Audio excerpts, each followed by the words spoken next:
अस्सलाम वालेकुम दोस्तों। तो आज के हम लेक्चर में देखेंगे सीज़र्स के बारे में। बेसिकली सीज़र्स क्या होते हैं? हम लेमैन लैंग्वेज में सीज़र्स को कहते हैं झटके लगना, ठीक है? झटके लगना ये सीज़र्स होते हैं, ठीक है? सबसे पहले नोट्स देख लेते हैं, उसके बाद यहाँ से बुक से पढ़ लेंगे। अब सीज़र्स क्या होते हैं? It is a transient episode of abnormal excessive synchronise electrical activity in brain neurons. अब होता क्या है, हमारे ब्रेन में न्यूरॉन्स होते हैं, ठीक है? ये तो आपको पता है। उनमें क्या हो, एबनॉर्मली मतलब एक्सेसिव उनके अंदर इलेक्ट्रिकल एक्टिविटी हो जो कि सिंक्रोनाइज्ड हो, ठीक है? एबनॉर्मल एक्सेसिव सिंक्रोनाइज्ड एक्टिविटी होना शुरू हो जाए जिसकी वजह से हमें झटके लगते हैं, ठीक है? अब इनकी वजह से क्या होता है, this causes temporary disturbances of consciousness. अब कॉन्शियसनेस डिस्टर्ब होती है, आपको पता है, आपने देखा भी होगा, अगर किसी को झटके लग जाएँ उनकी कॉन्शियसनेस बिल्कुल डिस्टर्ब हो जाती है। अब डिपेंड करता है फोकल हैं या फिर जनरलाइज्ड हैं। अब जनरलाइज्ड में तो कॉन्शियसनेस डिस्टर्ब होती है, फोकल में भी कुछ में डिस्टर्ब होती है, कुछ में नहीं होती। तो ये आप देख लें, this causes disturbances of consciousness disturb होती है, ठीक है? बिहेवियर, जाहिर सी बात है, कॉन्शियसनेस डिस्टर्ब हो रही है, उसकी वजह से बिहेवियर भी तो डिस्टर्ब होगा, ठीक है? और जो है सेंसेशन, मूवमेंट। अब सेंसेशन की क्या यहाँ पे मतलब है, मतलब कि डिपेंड करता है सीजर्स किस टाइप के हैं, सेंसरी हैं, मोटर हैं, ऑडिटरी हैं, विजुअल हैं, ठीक है? डिपेंड करता है उन पे। अब फॉर सपोज़ करें सेंसरी हो, अब सेंसरी की वजह से टेक्टाइल सेंसेशन हो सकती है, या फिर ओल्फैक्टरी सेंसेशन हो सकती है, या फिर टेस्ट सेंसेशन हो सकती है, ठीक है? इनकी वजह से मतलब हमें एबनॉर्मली कोई ऐसी कोई टेस्ट आ जाए, या ऐसी कोई खुशबू आ जाए, या ऐसी कोई टच हमें महसूस हो जो रियलिटी में ना हो, तो उसको हम कहते हैं ये सेंसरी सीजर्स हैं, या मोटर सीजर्स जिसमें मूवमेंट हमारी डिस्टर्ब हो, इन्वॉल्व मतलब हम ऐसी कोई मूवमेंट करने लगें जर्क जिससे जैसे होते हैं, या फिर ऑटोनोमिक फंक्शन भी डिस्टर्ब होता है, ठीक है? ये होते हैं सीजर्स, ठीक है? मैं फिर से रिपीट कर लेता हूँ। It is a transient episode of abnormal excessive synchronised electrical activity in brain. क्या हो रहा है? Transiently, abnormally excessively synchronised activity हो रही है, इलेक्ट्रिकल एक्टिविटी हो रही है, ठीक है? जाहिर सी बात है, इलेक्ट्रिकल एक्टिविटी एबनॉर्मली या एक्सेसिवली हो, वो उनकी वजह से सीजर्स हो रहे हैं। अब इनकी वजह से क्या हो रहा है, दिस काजेज टेम्पररी डिस्टर्बेंसेस होती है, ठीक है? Consciousness, behaviour, sensation, movement and autonomic function, ठीक है? ये होते हैं सीजर्स। अब हम कई जगहों पे सीजर्स और एपिलेप्सी को ओवरलैप कर लेते हैं, पर ये अलग चीज़ें हैं, ठीक है? एपिलेप्सी क्या है? Epilepsy is a disorder characterised by recurrent unprovoked unpredictable seizures, ठीक है?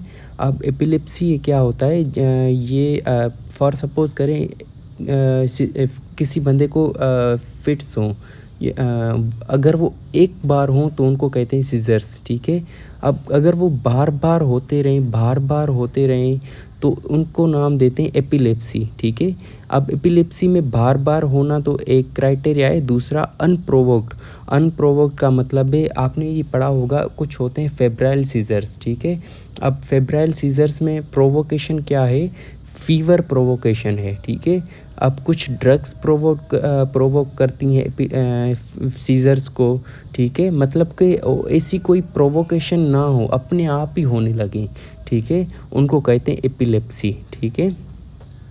और तीसरा अनप्रेडिक्टेबल मतलब हमें कुछ पता ही ना हो, अचानक से हो जाए सीजर्स, ठीक है? रिकरेंट हों, अनप्रोवोक्ड हों एंड अनप्रेडिक्टेबल हों, तो उनको कहते हैं एपिलेप्सी, ठीक है? ये आप याद रखिएगा, ठीक है? अब सीज़र्स की कुछ क्लासिफिकेशन होती है, ठीक है? मैंने आपको बताया कुछ प्रोवोक्ड सीज़र्स होते हैं। प्रोवोक्ड सीज़र्स कौन से होते हैं? जैसे कुछ ड्रग्स प्रोवोक कर सकती हैं, अल्कोहल प्रोवोक कर सकता है, जैसे अल्कोहल विथड्रॉल में सीज़र्स हो सकते हैं। फ़ीवर हाई ग्रेड, बिल्कुल ही हाई ग्रेड फ़ीवर हो, वो प्रोवोकेशन है सीज़र्स की, ठीक है? ये प्रोवोक्ड सीज़र्स इनकी वजह से हो सकते हैं। Occurs due to temporary triggers, ठीक है? अब ट्रिगर्स ड्रग्स, अल्कोहल, फ़ीवर्स मैंने आपको बता दिया, और भी काफ़ी सारे कॉजेज़ हो सकते हैं, पर मेनली यही हैं। अब मोस्ट कॉमनली हमारे पास हॉस्पिटल में आते हैं फेब्राइल सीज़र, तो इसको हम थोड़ा सा देख लेते हैं। फेब्राइल सीज़र क्या होता है, ये ट्रिगर्ड होते हैं फ़ीवर से, ठीक है। अब ये ख़ास करके ये बच्चों में होते हैं जो कि एज होती है 6 महीने से 5 साल तक, ठीक है। ये उन बच्चों में होते हैं। एग्ज़ैक्ट मैकेनिज़्म तो अननोन है, अभी तक पता नहीं चला, पर बेसिकली इतना मतलब जो मोस्ट एक्सेप्टेड थ्योरी है वो उसकी वजह से वो ये कहती है टेम्परेचर ज़्यादा होने की वजह से न्यूरोनल एक्साइटेबिलिटी ज़्यादा होती है, ठीक है। इसकी वजह से सीज़र्स होते हैं, या फिर टेम्परेचर ज़्यादा होने की वजह से रेस्पिरेटरी रेट ज़्यादा हो जाता है, जिसकी वजह से कार्बन डाइऑक्साइड ज़्यादा वॉश आउट हो जाता है और ऑक्सीजन ज़्यादा अंदर आ जाता है, तो उसकी वजह से अल्किलोसिस हो जाती है। अब अल्किलोसिस की वजह से न्यूरोनल एक्टिविटीज़ ज़्यादा हो जाती है, एक्साइटेबिलिटी, तो उसकी वजह से भी फेब्राइल सीज़र्स हो सकते हैं, ठीक है। ये होते हैं फेब्राइल सीज़र्स। तो इनका जो फ़ीचर्स हमारे पास कोई भी मतलब बच्चा आएगा तो वो कंप्लेन करेगा फिट्स की, सीज़र्स की, झटकों के साथ आएगा। आप उनसे पूछेंगे और क्या था, वो कहेंगे बुखार भी रहता है बच्चे को, हाई ग्रेड फ़ीवर का, वो खुद से ही बता देगा फ़ीवर, क्योंकि इतना हाई ग्रेड फ़ीवर होता है, ठीक है। बुखार के साथ झटके लगते हैं, तो आप समझ जाइएगा वो होते हैं फेब्राइल सीज़र्स, ठीक है। अब इनमें जो होती है पोस्ट इक्टल वीकनेस भी हो जाती है, लेग्स की, अपर लिम्स की, ये पोस्ट इक्टल वीकनेस भी हो जाती है। हम कुछ जो होती हैं लैब्स करवाते हैं, जैसे बेसलाइन लैब, सीबीसी, यूसी वगैरह करवाते हैं, ये चीज़ें देखने के लिए। कोई सेप्सिस वगैरह तो नहीं है, सीआरपी देखने के लिए, ठीक है। ये लैब्स वगैरह सिंपल लैब्स हम करवाते हैं, तो उस हिसाब से हम मैनेज करते हैं। अब एलपी हम करवाते हैं, एलपी हम रूल आउट करने के लिए, कोई मेनिंजाइटिस तो नहीं है, ठीक है। तो मेनिंजाइटिस तो रूल आउट करने के लिए हम एलपी करवाते हैं, ठीक है। इसका ट्रीटमेंट हम यही करते हैं, ट्रिगर को हम रिमूव करते हैं। जैसे अगर किसी ड्रग्स की वजह से हो रहे हैं तो ड्रग्स को हम रिमूव कर देंगे, या फिर अगर फ़ीवर की वजह से हो रहे हैं तो फ़ीवर को हम क्या करेंगे, तो फ़ीवर को हम कंट्रोल करेंगे। सेप्सिस अगर उस बच्चे में है तो उसको हम एंटीबायोटिक से सही करेंगे, फ़ीवर को मैनेज करेंगे पायरेटिक के साथ। अगर फिर भी कंट्रोल ना हो तब एंटी कन्वल्सेंट हम ड्रग देंगे, ठीक है। ये होते हैं सीज़र्स, ठीक है। अब ये तो हो गए प्रोवोक्ड सीज़र। दूसरे होते हैं एपिलेप्टिक सीज़र्स। अब एपिलेप्टिक सीज़र्स क्या होते हैं, recurrent unprovoked seizures due to chronic brain dysfunction, ठीक है। ये मैंने आपको बताया था एपिलेप्सी, ये एपिलेप्सी वाले सीज़र्स हैं। रिकरेंट हों, अनप्रोवोक्ड हों, अनप्रेडिक्टेबल हों, ये एपिलेप्टिक सीज़र्स हैं। अब ये क्यों हो सकते हैं, due to chronic brain dysfunction. अब कोई भी ब्रेन का डिसफंक्शन हो, उसकी वजह से एपिलेप्टिक सीज़र्स होते हैं। अब ये जो होते हैं इसके कॉजेज़ क्या हो सकते हैं, इडियोपैथिक हो सकते हैं, हमें कोई भी कॉज नहीं कभी कभी नहीं मिलता। स्ट्रक्चरल डिसऑर्डर की वजह से, जैसे कोई ट्यूमर की वजह से, काफ़ी सारी चीज़ें हैं। मेटाबॉलिक कॉजेज़ हो सकते हैं, हेपाटिक इनकेफ, रीनल इनकेफ, ये सारी चीज़ें हो सकती हैं, ठीक है। ये एपिलेप्टिक सीज़र्स हो सकते हैं। या दूसरे होते हैं नॉन एपिलेप्टिक सीज़र्स। अब नॉन एपिलेप्टिक सीज़र्स हम मोस्ट कॉमनली देखते हैं साइकेट्रिक पेशेंट्स में।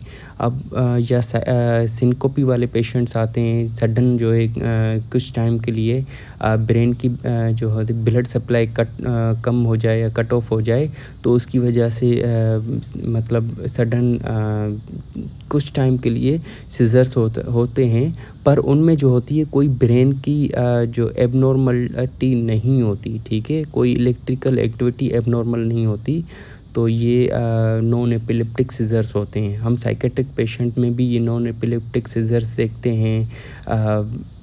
ये होते हैं नॉन एपिलेप्टिक सीज़र्स। अब एपिलेप्टिक हम देख रहे हैं, तो हम एपिलेप्सी को थोड़ा सा देख लेते हैं, ये क्या होते हैं।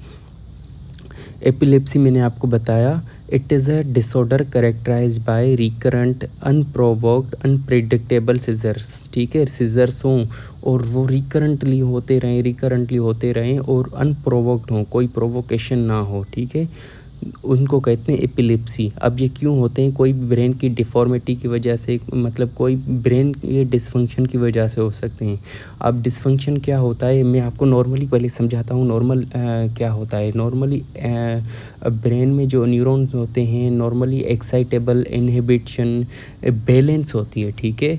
फॉर सपोज़ करें, अब सीज़र्स में क्या होता है, एक्साइटेशन ज़्यादा बढ़ जाती है और इन्हिबिशन कम हो जाती है। क्या होगा, उनका मतलब एक्साइटेबिलिटी ज़्यादा बढ़ जाएगी, ठीक है? तो इसकी वजह से सीज़र्स होते हैं। अब एक्साइटेबिलिटी ज़्यादा, जैसे ग्लूटामेट एक्साइटेटरी न्यूरोट्रांसमीटर है, अब उसकी जो है एक्टिविटी ज़्यादा बढ़ जाए, वो ज़्यादा रिलीज़ हो, कोई भी मतलब